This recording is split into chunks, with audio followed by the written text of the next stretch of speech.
प्रशांत कोरटकरला जामीन नाहीच. प्रशांत कोरटकरच्या जामीन अर्जावर 1 तारखेला पुन्हा सुनावणी होणार. 1 तारखेपर्यंत प्रशांत कोरटकरला तुरुंगाची हवा खावी लागणार. प्रशांत कोरटकरची मर्सिडीज कार पोलिसांकडून जप्त. चंद्रपूरमध्ये कोरटकर मर्सिडीज घेऊन गेल्याची माझानं दिली होती बातमी. पोलिसांकडून कोरटकरच्या दोन्ही गाड्या जप्त. संजय राऊतांच्या नरकातला स्वर्ग पुस्तकाचं लवकरच प्रकाशन होणार. एप्रिलच्या दुसऱ्या आठवड्यामध्ये पुस्तकाचं प्रकाशन होणार असल्याची माहिती. राऊतांनी 100 दिवस कारागृहात घालवले त्याबाबतची इनसाइड स्टोरी पुस्तकात. ठाण्यात जय अंबेमा चैत्र नवरात्रोत्सवाचा उत्साह. देवी मातेच्या प्राणप्रतिष्ठेवेळी उपमुख्यमंत्री एकनाथ शिंदेंकडून पूजन. नांदेडच्या माहूरमध्ये रेणुका देवीची विधिवत घटस्थापना. अलंकारानं रेणुका मातेची पूजा.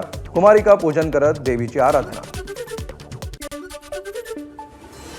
मलबार हिलमध्ये साकारलेल्या निसर्ग उन्नत मार्गाचं लोकार्पण. मुंबईतील नागरिकांना दररोज पहाटे 5 ते रात्री 9 दरम्यान या निसर्ग उन्नत मार्गाला भेट देता येणार.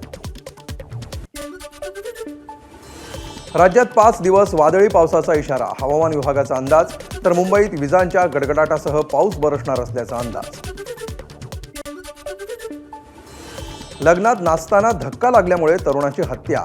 अल्पवयीन मुलांनी हत्या करून मृतदेह भातसा नदीत फेकला. ठाणे जिल्ह्यातल्या शहापूरमधली घटना. एबीपी माझा, उघडा डोळे बघा नीट.